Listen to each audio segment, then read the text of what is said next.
好，接下来我们要来特别看到的是主导着第一岛链的美国，现在呢联合了几个国家一起来建成所谓的这个飞弹的一个部署系统。那加入的国家，它拉的国家除了日本之外，还有菲律宾。第一岛链现在全面上膛，成为了一个飞弹网。挡得住中俄的超高音速武器吗？另外，北京现在则是要反击，目标直指的就是关岛以东。今天就这些议题，我们都会一起的做一次全面的关注。我们今天要特别来关注到是美军现在在亚太地区这边逐渐的后撤，但是它也持续的加强在第一岛链这边的部署，要这些国家自己自立自强，强化起来。所以现在有来自于台湾的这个国安局最新的报告指出，美国接下来会当做一个主导者，联合几个国家，包括了日本、台湾跟菲律宾，建构第一岛链的飞弹网。好，在这第一岛链的飞弹网上面有什么样飞弹的部署呢？今天带观众朋友特别来看到，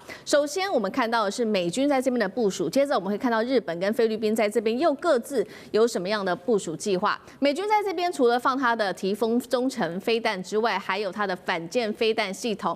它的提风是放在我们现在看到这个紫色圈圈的地方，那么它的这个反舰飞弹系统呢，则是放在蓝色圈圈圈起来的地方，包括了这个宫古岛、冲绳跟石垣岛、菲国的巴丹岛等等的地方。接下来我们看到日本同样在第一岛链这边也有新的规划，放的是900公里这个射程的岛屿防卫滑翔弹，是在红色圈圈圈起来的地方，就是日本部署的。接下来在菲律宾这边也有所规划，做的就是布拉莫斯的反舰飞弹，绿色的这个圈圈圈起来，等于说第一岛链整个已经成型了它的飞弹网。好，面对这样子的一个压力，我们来看看学者怎么看这样子的一个飞弹网第一岛链的事情呢？首先，林颖佑教授他是这样说的：这已经不是传统的围堵了，是离岸制衡2.0，也是以陆制海的一个新型战略。也有研究员，这是国防院的研究员，他这样认为。他说，解放军的目标早就已经不是近海的防卫了，是达到一个远洋。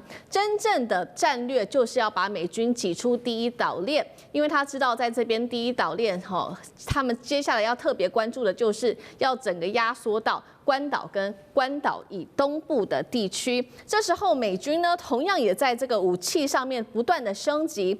美军谈了非常久、吹了非常久的第一款极音速武器，终于正式的亮相了吗？这个是暗鹰飞弹，速度5马赫，射程高达了3500公里。但是呢，美军这边也特别说暗示了，如果部署在关岛的话，是可以直接打击到中国大陆的本土的。但有没有缺点？根据了解，它有2个缺点。第一个就是目前看起来它的威力还是不够的，因为它没有办法跟中俄的极音速武器相比，它的这个暗鹰的弹头比较小，可以携带的炸药不到13.6公斤。第二件事情就是暗鹰到目前为止还是产能相当的不够的，每个月目前只能产1枚1发，未来它目标是1个月可以达到2发，但是还是远远的落后于大陆。所以就暗鹰这个武器能不能成为它的改变战局的王牌？如果把它部署在关岛，能够撑起第一岛链防线吗？张将军怎么看？我认为单一武器并没有办法改变战场的这种优劣势，因为它只是单一武器只能做点缀式，尤其这个高超音速的导弹。那这个暗鹰呢？我认为它有3大短板。第一个，它的炸药当量小，你这个30磅啊。大概只有我们讲的14公斤，你这个弹头太薄弱了，你对重要的军事堡垒、军事要塞，你可能达到的摧毁的效果是有限。就算是这个拦截不到，你已经到达5倍音速了，可能并没有办法拦截到这个我们讲的暗鹰。但是问题是，它就算是命中目标所造成的破坏的效果，毕竟是有限。我认为这是它的短板。这个炸药当量太小，你只能做小规模的袭扰。并没有办法做真正对要塞堡垒的摧毁，我认为这是个关键。在打仗的时候，你要摧毁，而不是袭扰而已。是。第二个是数量太小，产能太弱。你产能一弱啊，我认为啊，这个真的是要开战正面冲突的话，暗鹰啊，它1天就要用500发。你现在我们讲的1个月1发，你1年12发，你要生产多少年啊？这是大量的消耗，因为大量的火力。在打仗的时候是大量的使用，是这样，那你变成产能太弱，那这个是决定性的火力吗？如果是的话，那你的产能太弱，把你给拘束住了，没有办法发挥重大的战术效果，没有战术效果，那你会有战略成果吗？更不可能有战略成果。我认为第二大短板，第三大短板，我认为是关岛的战力保存的问题。关岛是550平方公里，但是它的1/4是军事地理，1/4，但是还是小了。你这个地方很容易被人家抓到，你被人家部署的时候，被人家抓到的时候，你攻击人家，人家也攻击你啊。那你怎么办？你也被摧毁。为什么？你腹地小，就是只能部署在这几个地方。这几个地方在现在的勤监侦的装备，包含从这个空中还有太空看得一清二楚。你怎么样要不会被人家抓到？我觉得这个就是问题了。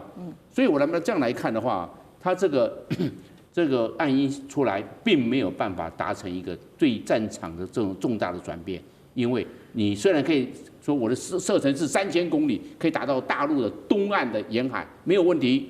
但是问题是它3个短板没有办法克服，所能够发挥的这个战略价值跟战术的价值是有限的。好，现在听起来这个美国的暗鹰听起来会是变成一个笑话，因为每个月现在看起来只能生产1发，真的是远远的太慢了，远远不足中国大陆。那另外一方面，我们也会来特别看到刚刚画出的这一条线嘛，就是整个第一岛链建起的这个飞弹网，到底能不能真的有效的封锁住来自于中国大陆跟俄罗斯它的极音速武器，还是可能变成一个牺牲品？这个第一岛链由美国主导的，其他国家会跟进一起来。汉庭怎么看？飞弹排成行。是自寻坟场，美国退2线，走狗挡前方。暗鹰虽亮相，产能却荒唐。岛链变断链，谁在做陪葬？到底这所谓第一岛链还挡不挡得住？我们就看美国自己最爱搞的兵棋推演。首先呢，著名的兰德公司，它的美中军力计分卡当中，早就承认，在第一岛链的对抗，美军已经失去了绝对的优势。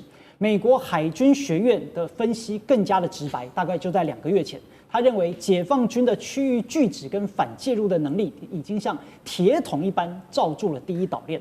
所以现在不是美军能不能围堵中国的问题，而是美军的航母和基地在开战后还能不能活过24小时的问题。现在来谈到离岸制衡，这个说好听点叫做分点式部署，说难听呢就是化整为零，准备逃命啊。美军把重型武器摆在了第2、第3岛链，只留下轻装部队在第一岛链搞骚扰，甚至还不断的往后撤。这就是把日本、菲律宾、台湾当成了战略缓冲的肉盾了。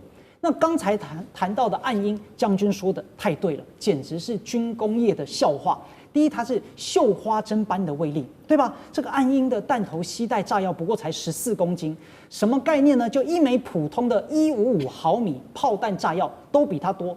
所以你花了数千万美元的一枚导弹，飞了3000公里，最后呢，精准的炸掉了邻居家的鸡窝。这种贫血的打击力真的是雷声大雨点小。那再来啊，他可能是要发挥工匠精神嘛，1个月才能产1发。刚才看到都笑了。所以在现代高强度的战争当中，他大概半个小时就打完了。你1年才12发，到底要生产几年呢？所以它顶多叫做昂贵的艺术品啊。至于美国把提风系统搬到了菲律宾，把反舰导弹塞给台湾和日本，美其名呢叫加强防御，实际上我们都知道是转嫁风险。谁成为了第一线？当这些导弹架起来的时候，日本的九州、菲律宾的吕宋就变成了雷达屏幕上最亮的红点。所以美国智库 CSIS 推演显示，一旦冲突爆发，第一岛链上面的盟友基地会遭受到最猛烈的饱和攻击。美国人呢，死道友不死贫道，让盟友在前面挡子弹，自己在后方观摩学习。所以现在呢，不是美国在围堵中国，是美国在把他的盟友做成防护垫。中国大陆的雷达照射你30分钟，就能在3分钟让你飞弹网灰飞烟灭。好，确实，那我们看到在第一岛链刚刚特别提到嘛，美国的盟友，那现在最新哦，美国又宣布了，其中之一的盟友就是台湾，他要给台湾军售是111亿美元的一个军售，这是最新消息。我们来看到他卖些什么东西，包括了8大装备，这当中含到包括了这个海马式，还有自走炮啊，跟这个托2B 与标枪反装甲飞弹等等，可以做远程打击等等的。那国防部对于美方的决定已经说了，表达诚挚的感谢。这个美国所谓的耶诞大礼包是安全保障吗？还是把台湾绑进美军的第一岛链里面去？会不会变成一个炮灰？杨老师怎么看？美国这次宣布的军售111亿美元，3500亿台币，大概里面有一些项目，其实之前赖清德宣布1.25兆的军购项目里面，所以就表示说他之前提这个项目的时候，赖清德这边那有跟美国咨询过，可是呢，美国为什么就先把它公布出来？因为我们还没有说我们要买啊，因为还没有通过我们的立法院呢，也还没有付钱呢。而且最重要的是，美国到现在为止还欠我们6725亿台币的这个装备，包含66架 F-16V 的战机啊。那什么时候交货？遥遥无期哎。本来应该说这个月12月要做试飞的，那没有听到任何的这种行动。那现在又加个3500亿，加起来破兆了。所以美国可能会到后来积欠没有给台湾的军火破兆台币。那为什么急的现在要去做这个宣布？我刚刚讲第一个理由，可能是在帮赖清德在做支撑，因为他即将可能会面对这个问题，要去国会、立法院寻求支持。第二个呢，他当然很显然，明年要去和大陆领导人习近平见4次面。那最快的时间点可能就是4月份，他会到北京去，所以在这个之前，他先把这个项目给宣布了。宣布之后呢，国会通过大概是1个月的时间，所以他大概都把他的行程跟武器宣布的时间点，都考量过了。但问题是，他这些是属于8个项目，像是自走炮、海马式火箭啊、反战车飞弹、标枪飞弹以及一个比较新的是一个不知道多少数量的无人机，这个无人机的公司的老板在几个月前来过台湾，还把他的那个模型赠送给赖清德。所以这个比较是属于传统武器项目的，而不是非对称战争项目的。是那增加过去其实已经积欠台湾的这些项目，除了无人机之外，其实都在前面6700亿都有在积欠名单里面了，它继续在增加，那天晓得什么时候过来。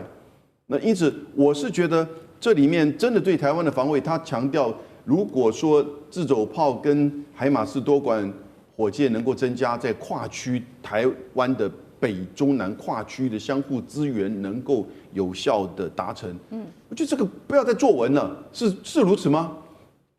那同时，这里面比较有用的是一个战术任务网络系统，这个可能是现在台湾目前在用的资料链网络系统的提升，而且可能是跟美军的这个连结。可是这个也是占了将近有318亿台币，所以这一套系统可见是蛮大规模的。因此，它能不能够及时到，能不能够有效的增加台湾的防御系统？然后呢，最重要的是，我们现在要做防御是跟谁比？是跟大陆的解放军？大陆解放军的武器的对比如何呢？以及到底台海的维持和平是要3分军事7分政治，还是7分军事3分政治？现在看起来赖清德显然是9分9政治，9分9军事，那剩下的0.1大概是喊话。所以呢？问题是，如果9分9的军事的话，你这些够不够？我想大家都知道答案是结果如何。美国这边基本上其实要台湾出钱，然后呢要你自己救你自己了，因为他的安全战略报告当中已经说他是战略退缩了。对，他讲得很清楚，《纽约时报》的社论一系列的报道，其实美军来源根本没有办法抵抗解放军的对抗。光一个福特舰就可能在前往台海战争的过程当中被摧毁。的的确确他这么写，因此现在卖更多武器给你，然后呢让你自求多福吧。问题是9分9的军事能保台湾吗？你我都了解。好，谢谢杨老师。那我们休息一下，马上回来。地缘政治、美中之争、战略价值。